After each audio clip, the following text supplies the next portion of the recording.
Cinema അടിപൊളിയായിരുന്നു. Cinema പറയാനില്ല. കാര്യം പ്രശാന്തിന്റെ എല്ലാ പടങ്ങളും പോലെ തന്നെ ഒരു വ്യത്യസ്തമായ പടമാണ്. ഫ്യൂച്ചറിസ്റ്റിക് ആയിട്ടുള്ള പടമാണ്. നമുക്ക് വേറെ ഒരു വേൾഡ് ബിൽഡിംഗ് ആണ്.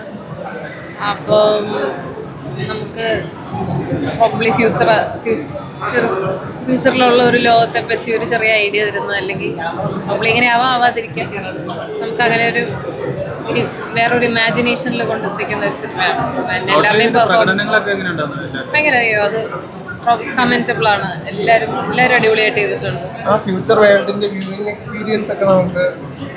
പിന്നെ നമ്മൾ ആ വേൾഡിൽ എനിക്ക് ആദ്യത്തെ ഒരു രണ്ട് സീനിൽ നമുക്ക് ആ വേൾഡിൽ ഇന്നാവാൻ വളരെ എളുപ്പമാണ്. ആൻഡ് പ്രശാന്ത് ഭയങ്കര പ്രശാന്ത് എല്ലാ പടങ്ങളും എനിക്ക് ഭയങ്കര ഇഷ്ടമാണ്. ശരിക്കും നമ്മൾ ആ വേൾഡിലേക്ക് നമ്മളെ കണക്ട് ചെയ്യുന്ന രീതിയിൽ തന്നെ പുള്ളി എല്ലാ പടങ്ങളും എടുക്കുന്നത്. ഈ പടവും അങ്ങനെ തന്നെയാണ്. ആൻഡ് ഒരു കമേഴ്ഷ്യൽ, വളരെ പക്കാ കമേഴ്ഷ്യലായിട്ടുള്ളൊരു പടം കൂടെയാണ്. So he has done amazing job.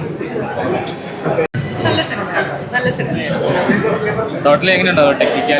എല്ലാം നല്ലതായിരുന്നു. മലയാളത്തിൽ ഇതുപോലത്തെ ഒരു സിനിമ ആദ്യമായിട്ടാണല്ലോ, അപ്പൊ എന്ത് തോന്നി? അത് തന്നെയാണ് ഈ സിനിമയുടെ യുണീക്നെസ് എന്ന് പറയുന്നത്. നമ്മൾ അധികം കണ്ട് പരിചിതമല്ലാത്തൊരു സബ്ജക്റ്റാണ്. അത് വളരെ രസമായിട്ട് കൃഷ്ണൻ ഡെഫിനറ്റ്ലി ഡിഫറെൻ്റ് ആയിട്ടുള്ള രീതിയിലാണ് എക്സിക്യൂട്ട് ചെയ്യുന്നത്. അത് ഭയങ്കര രസമായിട്ട് എക്സിക്യൂട്ട് ചെയ്തിട്ടുണ്ട്. നമുക്ക് ആ ഒരു 2-2.5 മണിക്കൂർ വളരെയധികം അത് ഇവിടെ ഒരു പ്രസക്തിയുള്ള കാര്യമല്ല. എല്ലാവരും നല്ല പെർഫോമൻസസ് ആയിരുന്നു. ഞങ്ങൾ കുറേ പറഞ്ഞിട്ടുണ്ടായിരുന്നു. എല്ലാവരും നല്ല രസമായിട്ട് പെർഫോം ചെയ്തു. അടിപൊളി പടം. എനിക്ക് ഭയങ്കരമായിട്ട് ഞാൻ എൻജോയ് ചെയ്ത് തിയേറ്ററിൽ കണ്ട ഒരു പടമാണ്. എല്ലാവരും പോയി കാണാം, അത് തന്നെ പറയാനുള്ളത്. എനിക്കിഷ്ടമാണ്. അല്ല അവിടെ ഭയങ്കര എനിക്കിഷ്ടമുള്ള ജോണറാണ്. ഞാൻ ഒത്തിരി എൻജോയ് ചെയ്തു. അതിൽ ഭയങ്കര രസമായിട്ട് എഴുതിയിട്ടുണ്ട്. അസൽ പെർഫോമൻസ്, നൈസ് ഫിലിം മേക്കിംഗ്, എല്ലാം കൊണ്ട് അടിപൊളിയാണ്. 2040 ഇങ്ങനെ ആയിരിക്കും വിശ്വസിക്കുന്നുണ്ടോ? എനിക്കൊന്നും ഡിഫറെൻ്റ് ആയിരിക്കും, പക്ഷെ ഇതുപോലെയാണോ എന്ന് എനിക്ക് അറിഞ്ഞുകൂടാ. ഞാൻ ഇമാജിൻ ഇങ്ങനെയൊക്കെ പരിപാടിയൊക്കെ ഉണ്ടാവും. ടെക്നോളജി എന്തായാലും ഉണ്ടാവും. നമ്മളൊന്നും വിചാരിക്കാത്ത ഒരു 2046 ആണെന്നുള്ളത്. അടിപൊളിയാണ്, എനിക്കിഷ്ടമായി. ഞാൻ ഇങ്ങനെ ഒരു അപ്പിയറൻസ് ഒന്നും പ്രതീക്ഷിച്ചതല്ല. അതുപോലെ തന്നെ ഇതിലുള്ള എല്ലാ ആക്ടേഴ്സിൻ്റെ പെർഫോമൻസ് അടിപൊളിയായിരുന്നു. Thank you. ഞാൻ ഫസ്റ്റ് ടൈമാണ് പടം കാണുന്നത് തിയേറ്ററിൽ. അപ്പം ഒരുപാട് സന്തോഷം. പ്രശാന്തിന്റെ ഒരു മൂവിയിൽ ഒരു ഭാഗമാവാൻ പറ്റിയത് തന്നെ ഒരുപാട് സന്തോഷം. ഇങ്ങനെ കണ്ടപ്പോൾ ഞാനും ആസ് എൻ ഓഡിയൻസ് താങ്ക്സ് എൻ്റെ ആൾക്കാർ തന്നെയാണ്. ഓഡിയൻസ് കോമഡിക്ക് ചിരിക്കുക ചെയ്യുമ്പോൾ സന്തോഷം, വളരെയധികം സന്തോഷം. നമുക്ക് പറയുന്ന പോലെ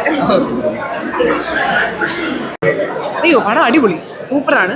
ആൻഡ് ഇത്രയും നല്ലൊരു സിനിമ ഈ 2046 പോലുള്ളൊരു സമയത്തേക്ക് ഫ്യൂച്ചറായിട്ട് കണ്ടുകൊണ്ട് ഇപ്പോൾ ഒരു സിനിമ ഇവിടെ ഇറങ്ങിയതിൽ ഭയങ്കര പ്രൗഡാണ്. ഒരു ഇൻ്റർനാഷണൽ ഒരു ലെവൽ അപ്രിസിയേഷൻ കിട്ടേണ്ട ഒരു സിനിമയായിട്ട് എനിക്ക് ഫീൽ ചെയ്യുന്നത്. ആൻഡ് അത് നമ്മുടെ കൊച്ചു മലയാള ഇൻഡസ്ട്രിയിൽ നിന്ന് വന്നതിൽ ഒത്തിരി സന്തോഷമുണ്ട്. I M so proud. എനിക്ക് അറിയാവുന്ന ഒത്തിരി പേര്, എൻ്റെ ഫ്രണ്ട്സൊക്കെ ഇതിനകത്ത് വർക്ക് ചെയ്തിട്ടുണ്ട്. പെർഫോമൻസ് വൈസ് രജിഷ ആണെങ്കിലും, ദിവ്യപ്രഭയാണെങ്കിലും, നിരഞ്ജ് ആണെങ്കിലും, എവ്രിബഡി. എനിക്ക് പേര് വിഷ്ണു അവസ്ഥയാണെങ്കിലും, ആൻഡ് എല്ലാവരും സൂപ്പറായിട്ടാണ് ചെയ്തിരിക്കണേ. ആൻഡ് കൃഷാന്തിൻ്റെ തലയിൽ ഇത് എന്തൊക്കെയാണ് വന്നിരിക്കുന്നതെന്ന് ആലോചിക്കുമ്പോഴാണ് എൻ്റെ അമ്മയെ അങ്ങനെ അതെനിക്ക് തോന്നുന്നത്. സോ എല്ലാവരും തിയേറ്ററിൽ തന്നെ വന്ന് കാണണമെന്ന് റിക്വസ്റ്റ് ചെയ്യുക. ഒരിക്കലും ഇത് എന്താ പറയുക വേസ്റ്റ് ആവില്ല. It's worth. എന്റെ പൊന്നെ ഇങ്ങനെയൊക്കെ ആണെങ്കിൽ എങ്ങനെ ജീവിക്കാനാണ് ആലോചിക്കുന്നത്. ഓ മൈ ഗോഡ്, പറയാൻ പറ്റത്തില്ല. എന്ത് വേണേലും സംഭവിക്കാമല്ലോ. ഇപ്പം ഇതിനകത്ത് പല കാര്യങ്ങളും ഇപ്പം സംഭവിക്കുന്നുണ്ടല്ലോ. ഐ ഡോണ്ട് നോ, ചിലപ്പോൾ സംഭവിക്കുമായിരിക്കും, അറിയില്ല. എന്തായാലും ഇത് അതും കൂടെ മാക്സിമം വന്നിട്ടൊന്ന് ചത്തുപോയാൽ മതിയായിരുന്നു. എല്ലാം ഒന്ന് കാണാമായിരുന്നു. Thank you.